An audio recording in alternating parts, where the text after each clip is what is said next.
Atma Namaste. It's a pleasure to have you all back. I'm going to begin with a story about how unreliable our mind is. I was listening to this story of a woman who had just finished her first 10-day Vipassana retreat. And so she was very still, very quiet. She went into the airport to fly out back to wherever it was she lived. She went into a shop there, got a magazine to read on the plane and a bag of cookies. And she went into her boarding gate area and sat down. And she put down her bag and started to read. From her peripheral vision, she looked over where she had put her stuff down. And there was a guy sitting on the other side. He opened the bag of cookies and took one out. Well, she had been meditating, so she just noticed. Okay. She looked at him and he smiled. He offered her a cookie. She took one and he took one. She ate one, he ate one. Her whole practice for the last 10 days was to just see clearly, to see repeatedly her thoughts and emotions as they are, without judging or dwelling on them. Without putting on top of it opinions or labels of good and bad, right and wrong. And she was trying hard to stay with that. Okay, this guy is a little weird.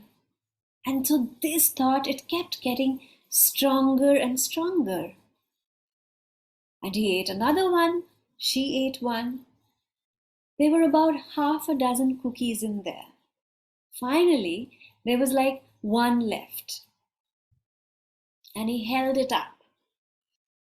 So it's like all these thoughts about this guy. How can he just eat these cookies that are mine? And then offer me the last cookie. Wow, like some gesture of kindness. Finally, they announce the plane, so she gets on, takes a seat, and she puts her purse underneath the seat. And as she's getting herself settled, she opens her bag. And in her bag, she sees her bag of cookies, which were the same kind of cookies. And she had this whole big story,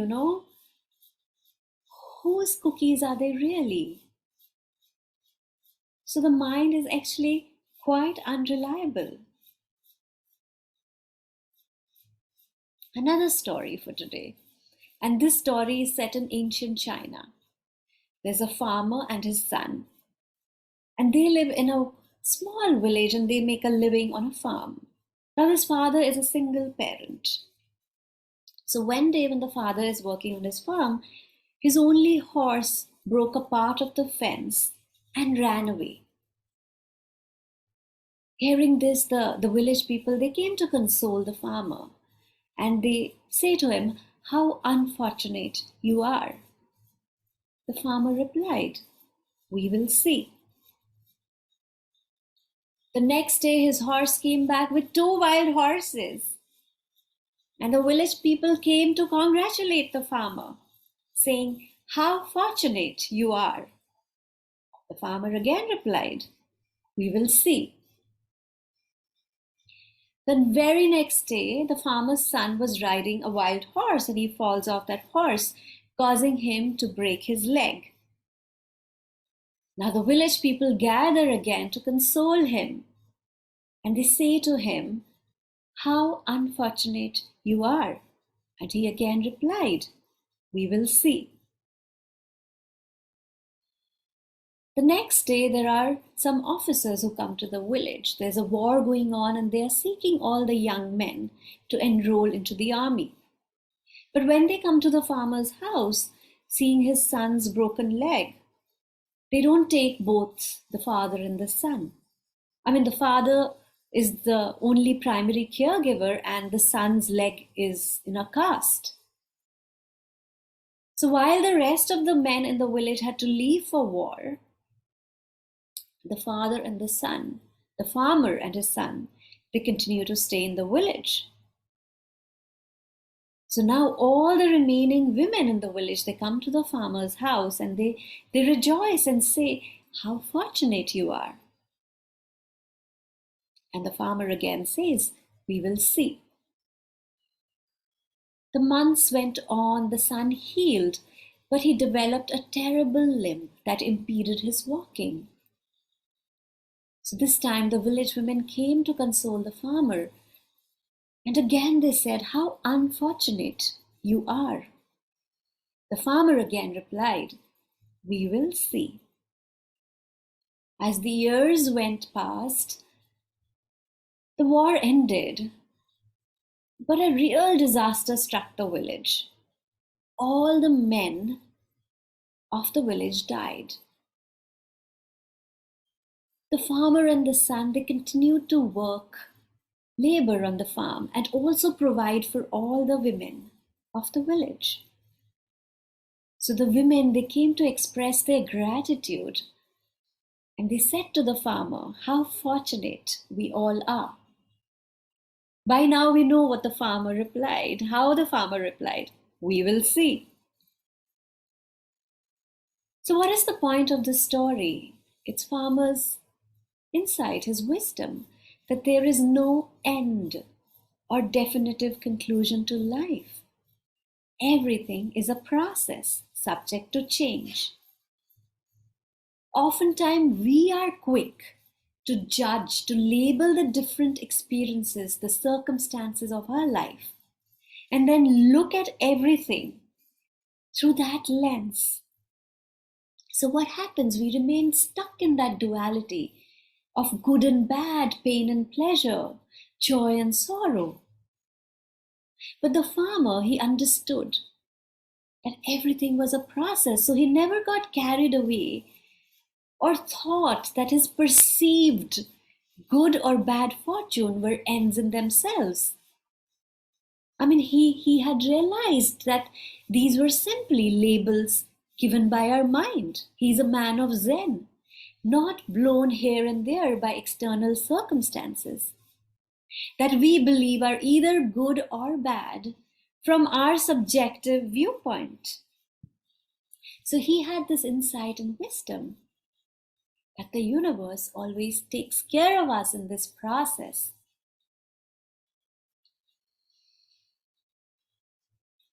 Tony Robbins says, life is not happening to you, it is happening for you. Life is unfolding for your benefit. The soul is always learning, growing, evolving. It's stretching, becoming. Sometimes slow, sometimes rapidly. But in the big picture, it's always, always moving forward. And it's the same thought that Rumi so exquisitely articulates when he writes, "Live life as if everything is rigged in your favor." Live life as if everything is rigged in your favor. So essentially, as we deepen our practice to the seeing of impermanence over and over again, throughout our day, in all our experiences, we are opening the clenched fists in our mind.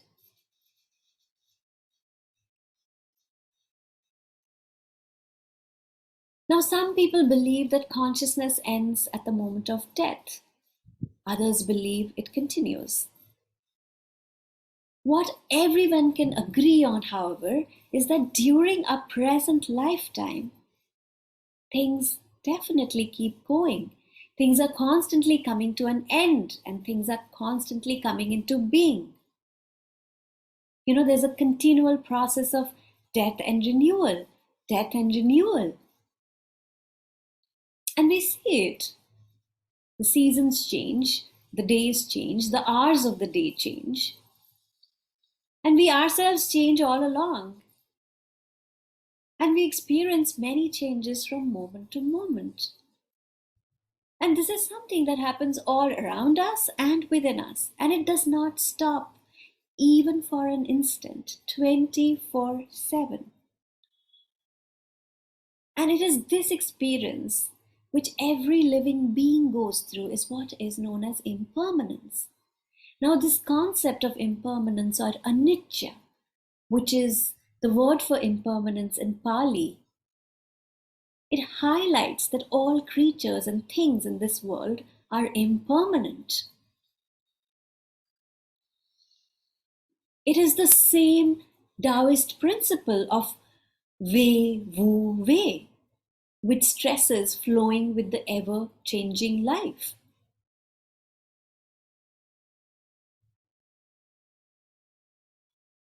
But I want to emphasize this one point, that contemplating on impermanence, Lord Buddha said, was one of the most important contemplations on the spiritual path. And that is why we've been spending so much time contemplating on impermanence. In fact, Lord Buddha said, of all footprints, the elephants are outstanding. Just so, of all subjects of meditation, the idea of impermanence is unsurpassed.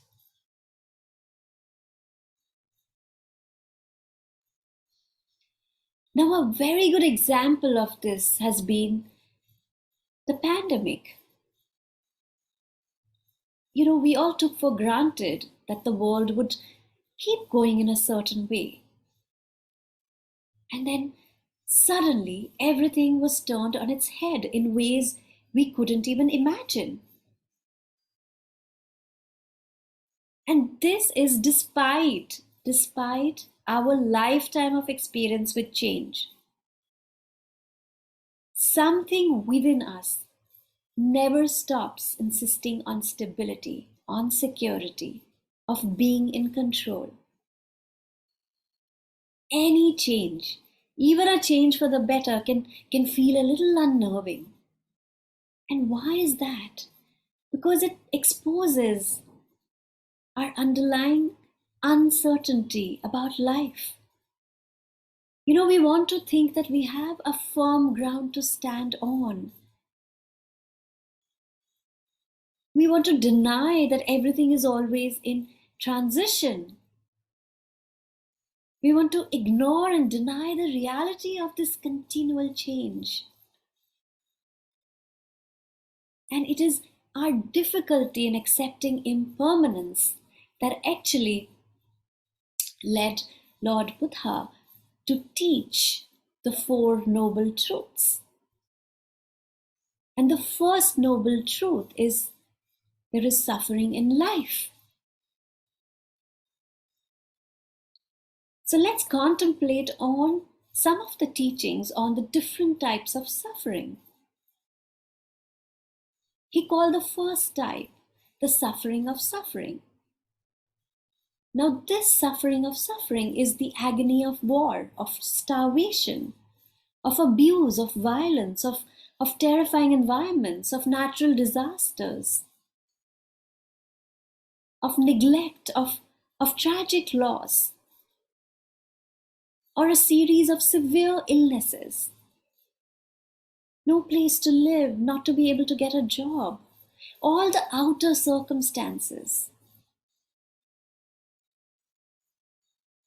It's what we usually think of when we talk about pain or suffering. And the suffering of suffering, usually, people who are going through it, it's like they're going through one thing after the other. However, some people are fortunate enough not to be experiencing this blatant suffering of suffering. Compared to what others are going through, perhaps currently things are pretty good. then there is still the pain that comes from the fact that nothing lasts. One moment you could be experiencing delight, but it alternates with disappointment. You could be experiencing fulfillment, but it alternates with boredom. True or not? There could be intense pleasure, and another moment it could alternate with discomfort. And it is this alternation and all the hope and fear it brings up, which in itself a source of great pain.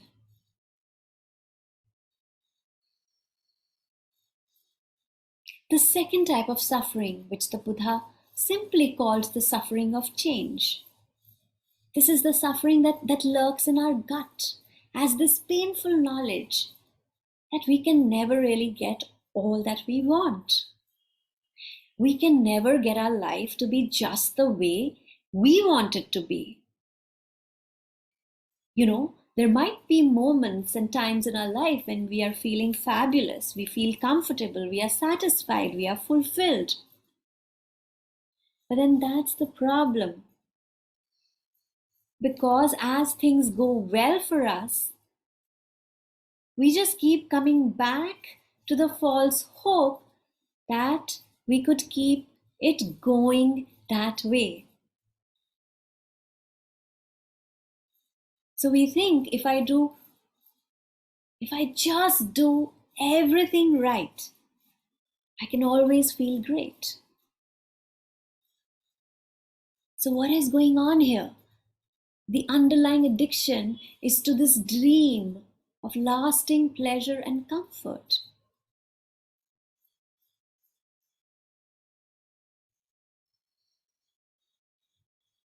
One of my teachers, Pema Chodron, she gives this example of falling in love. So in the beginning, it's the greatest high there could ever be. But from there, it can easily turn into the greatest of disappointment.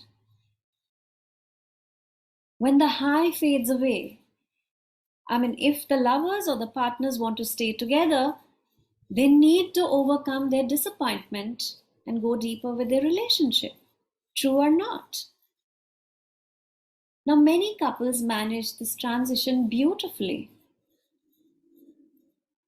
But even so, that initial absolute pleasure of two people falling in love is over.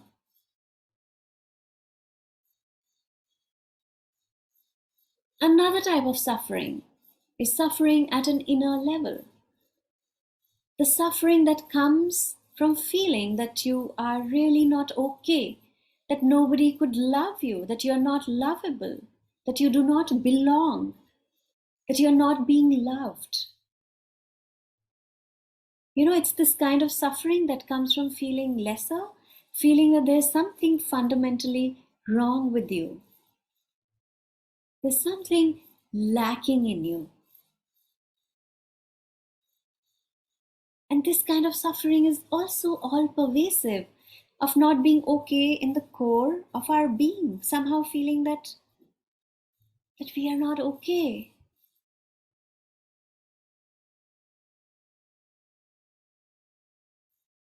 Another type of suffering Buddha called as all-pervasive suffering. But it's really hard to say which is the most profound of all these. But this all-pervasive suffering happens at a very deep and subtle level than the earlier ones. And this is the constant discomfort that comes from our basic resistance to life as it really is. We always want some solid ground to rely on. But what is the reality? The reality is that nothing ever. The reality is that nothing ever stays still, even for an instant. Everything's on the move. And we never know which direction things are headed, right? Now, even if the mountains and boulders are unpredictably moving and changing, how can we find security in anything?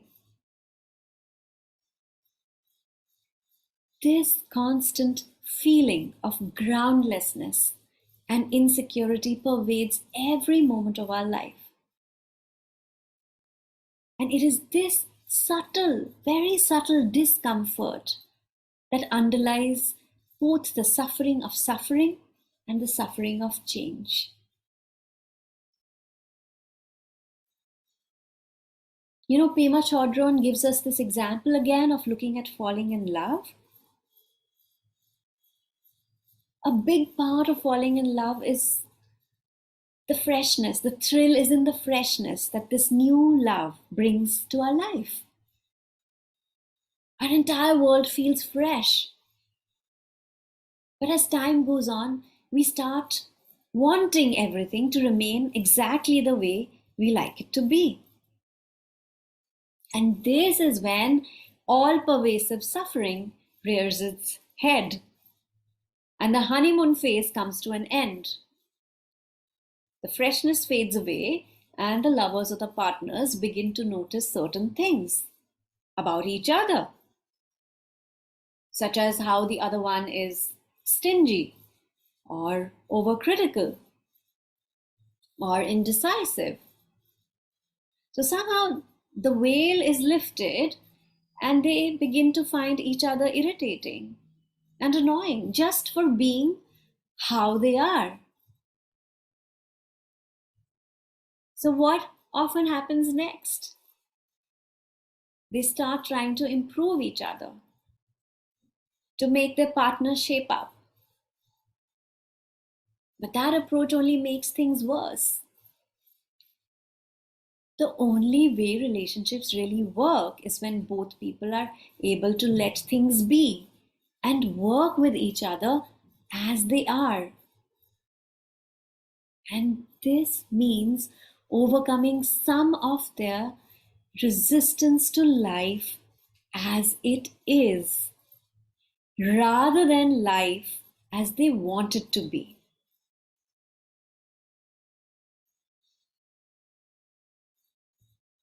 And then there's also this suffering that comes from what Pema Chodron would call a closed mind, a prejudiced mind, a biased mind, and a hard heart.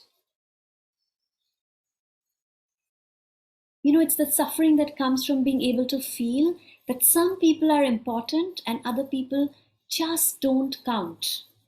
That kind of closed mindedness is very, very deep suffering. When you say that this group is okay and that group is not. The kind of mind that prejudices people, classifies people, even before you know anything about them, and that hard heartedness, where you can just turn against people. Something gets reported in the press about an individual's action from a certain community, and it leads to communal violence. Or even the whole immigrant issue at the borders that we've been seeing for so many years. I mean, I don't want to go into the details or politics. But this hard-heartedness, this closed-mindedness, not being able to have an empathetic feeling with people whose lives are so desperate that they are leaving their homes for a better life, for a safer life.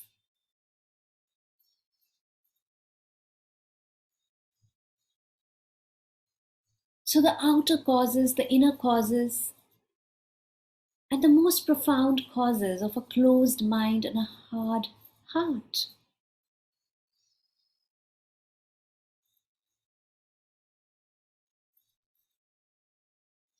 Oftentimes we hear people say things like, and we also perhaps say it, don't worry, it will all work out. But according to my teacher, Pema Chodron, she says that I have always taken this to be an attempt to reassure us that things will eventually work out the way we want them to be.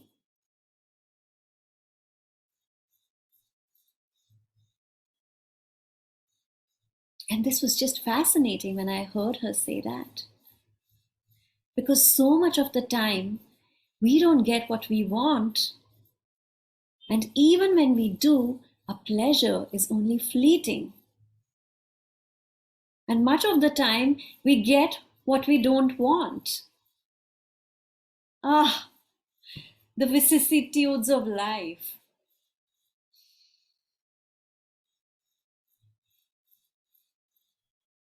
My teacher's teacher, Trungpa Rinpoche, had a saying about this. He would say, trust not in success, trust in reality. So when we believe that things will work out the way we want them to, it is trusting in success, success on our own terms. But trusting in reality is a much more open and relaxed frame of mind. Reality refers to things just as they are. Just accepting life as it unfolds, free of our hopes and fears. So being open to pleasure and pain, success and failure, as opposed to feeling subjected to a personal vendetta when we don't get the job that we want, or we don't get the partner, or when we get sick.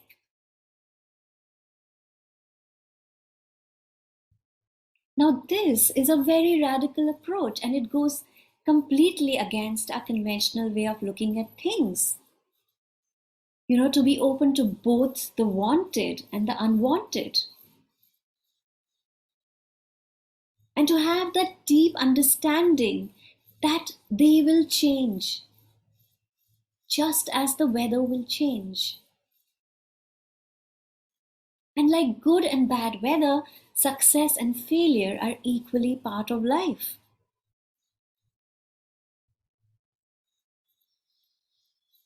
This all-pervasive suffering is then a constant struggle against the fact that everything is wide open, that we never know what is going to happen. That in fact our life is unwritten and unfolds as we go along, and there's very little we can do to control it. And we experience this struggle as a persistent hum of anxiety in the background of our life. And where is this all coming from? Coming from the fact that everything is impermanent.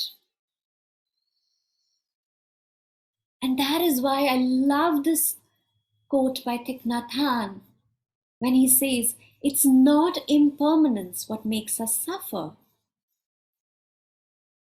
What makes us suffer is wanting things to be permanent when they are not.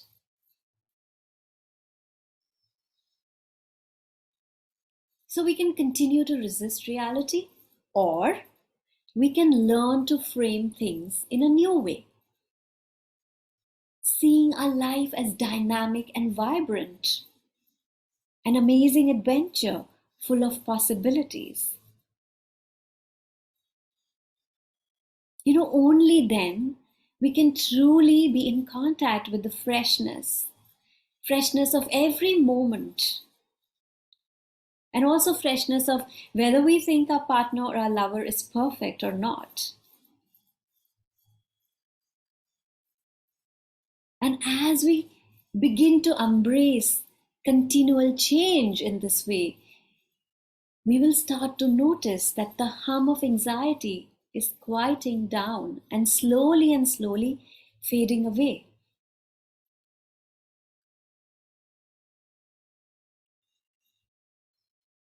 If you read Buddhist texts, they usually begin this way. O nobly born, do not forget who you really are. Do not forget your fundamental dignity and your fundamental capacity for freedom wherever you find yourself, and tend that. Tend it like you would tend your garden, the garden of your own heart, because it's available to you anytime.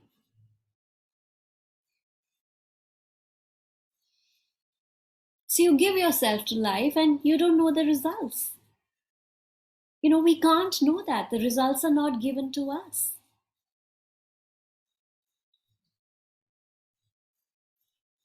Thomas Merton is one of the poets I read very often, and he wrote this, and I'm quoting him: "Do not depend on the hope of results. You may have to face the fact that your work will be apparently worthless and achieve no result at all, or perhaps bring about its opposite. And as you get used to this idea, you start more and more to concentrate not on the results, but on the value, the rightness, the truth of the work itself."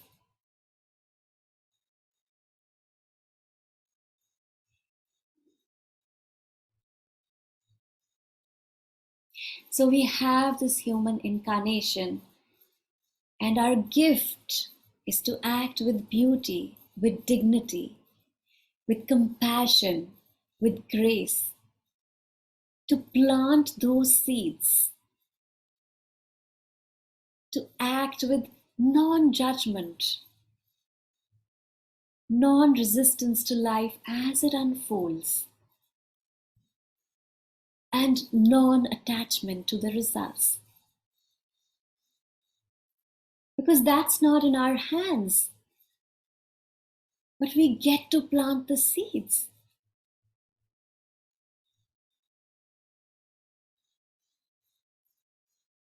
Our meditation, our training, our spiritual practices, our spiritual path, they're all in some way to learn how to quiet and connect ourselves to what really matters, so that moment by moment we can live in this world in a magnificent way.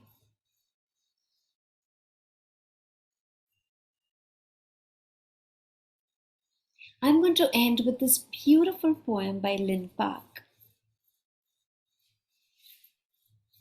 And it goes like this: "Take the time to pray.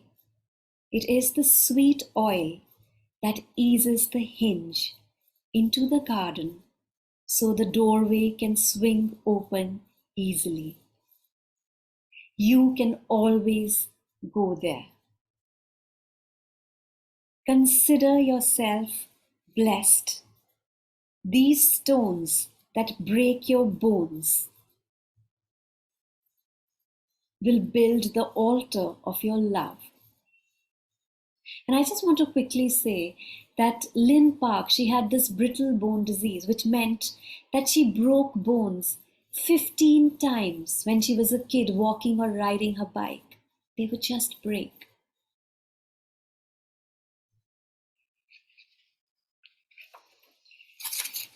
Your home is the garden. Carry its odor, hidden in you, into the city. Suddenly, your enemies will buy seed packets and fall to their knees to plant flowers in the dirt by the road. They will call you friend and honor your passing away then. When asked, "Who was that?" they will say, "Oh, that one has been beloved by us since before time began." This from the people who would have trampled over you to maintain their advantage. Give everything away except your garden, your worry, your fear, your small mindedness. Your garden can never be taken from you. take the time to pray. It is the sweet oil that eases the hinge into the garden so the doorway can swing open easily. You can always go there.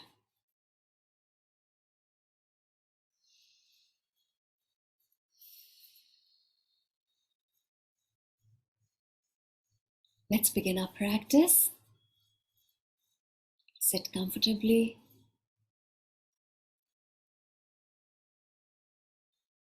You may like to close your eyes, relax your body, and just sit still for a few moments. Inhale, exhale slowly.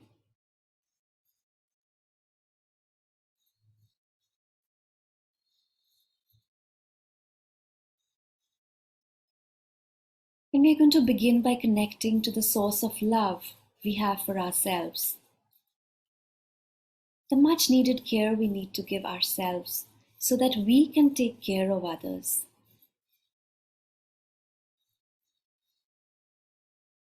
So if you'd like, you can place your left hand on your heart and silently repeat this after me.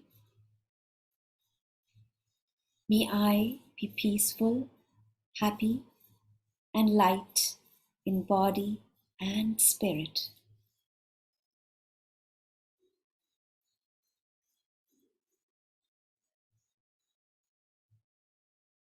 May I be safe and free from injury.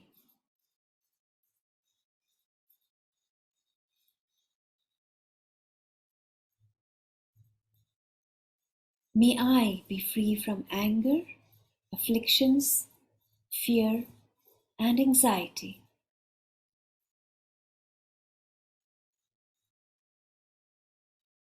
May I learn to look at myself with the eyes of understanding and love.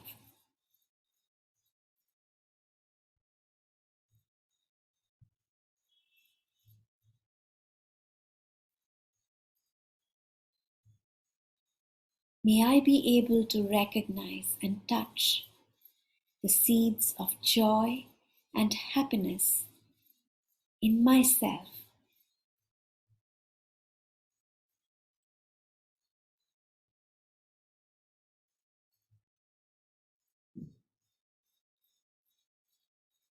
May I learn to identify and recognize the sources of anger, craving, and delusion in myself.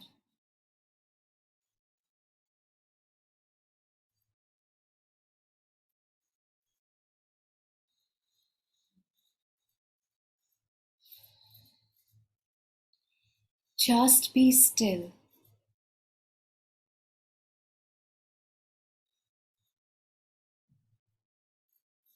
Bring your awareness back to your breath.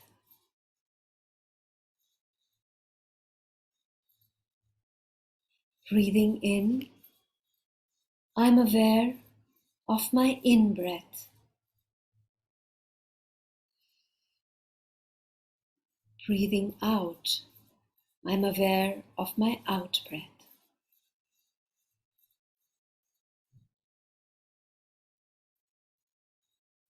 In,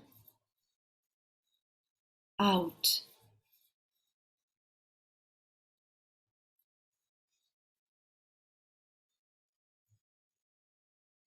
In touch with the air, I breathe in. Smiling with the air, I breathe out. Touching air, smiling.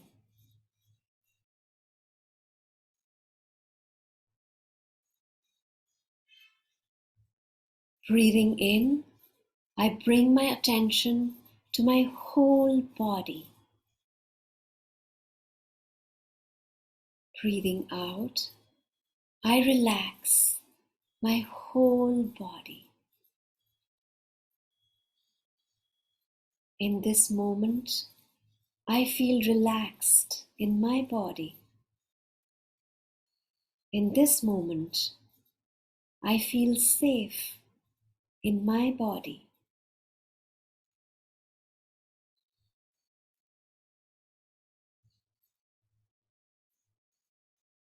Breathing in, I smile to the thoughts that are arising in me.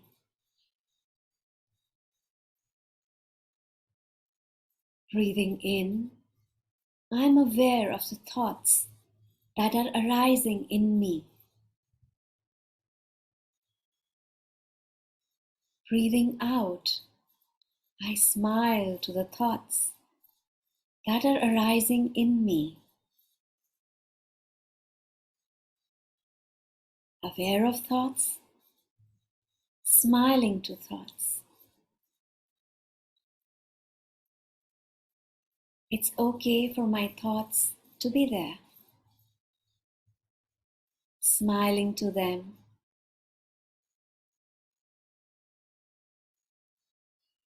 relaxing in their presence, and feeling safe in my thinking.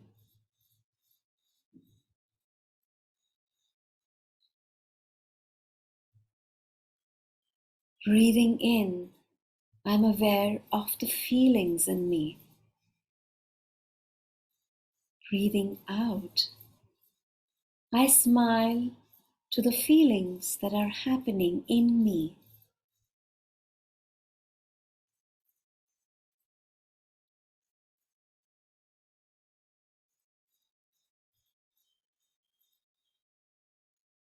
Aware of feelings, smiling to feelings.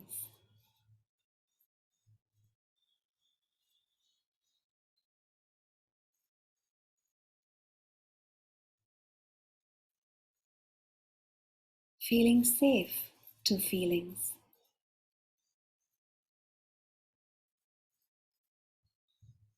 Feeling safe with feelings.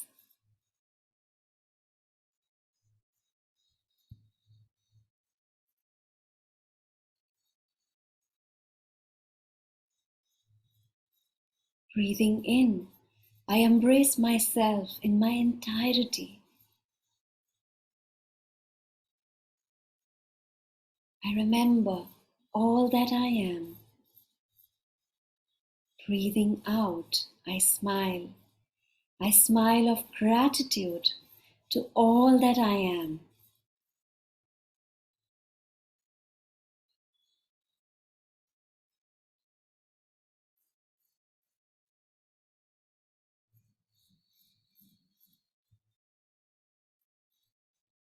Including the birds, the clouds, the sunshine, the squirrels, the trees, the waters, my neighbors, my co-workers, my friends, my loved ones, my roommates, my community, smiling with love to all that I am.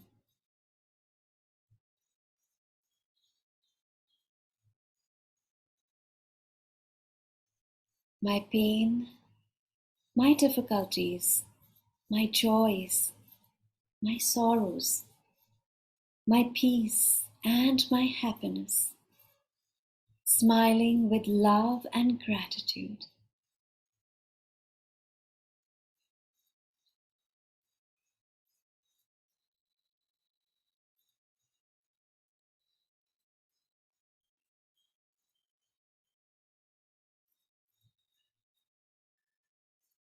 Breathing in, I feel calm with my in-breath. Breathing out, I feel more at ease with my out-breath.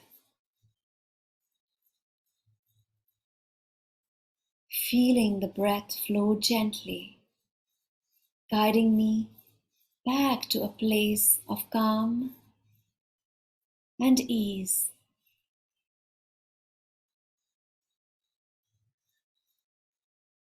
Just sitting still at home with my breathing and ease with my body, letting go of any worries, anxiety, or expectations, accepting life as it unfolds for me, and living life as if it's rigged in my favor.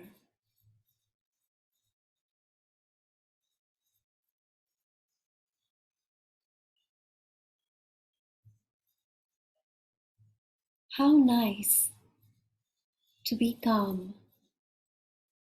How nice to be at ease.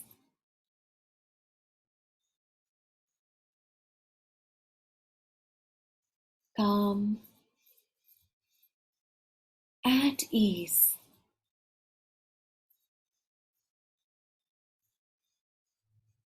Breathing in, I enjoy the quiet of this moment, bringing all of my attention to my breathing. I feel the quiet of my mind.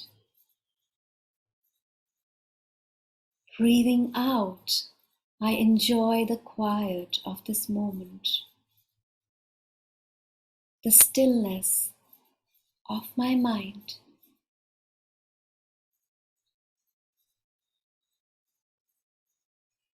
How nice it is to not speak, to not have to listen to someone, just being quiet, enjoying the quiet of my mind,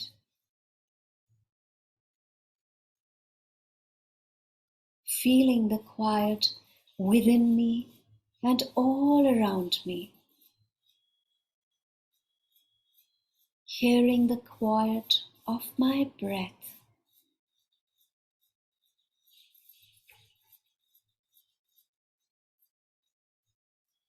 A quiet moment,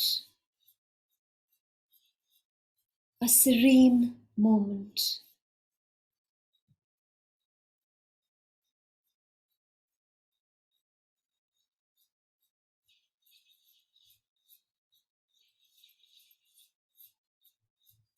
A quiet moment,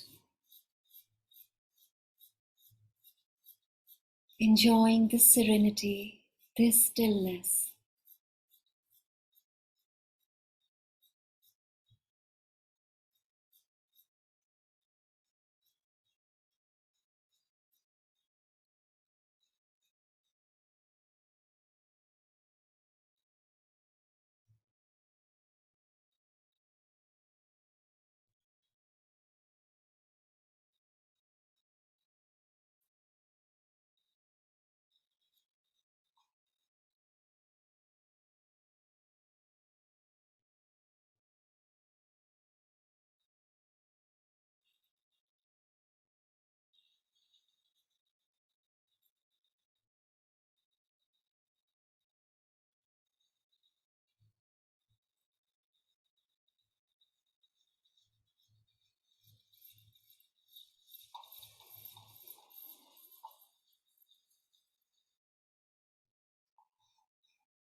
Very slowly, very gently.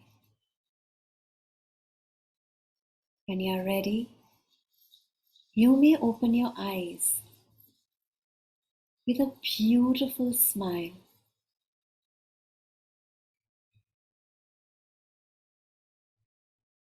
And I hope that you take this quiet, this serenity, this stillness that you have just generated into your day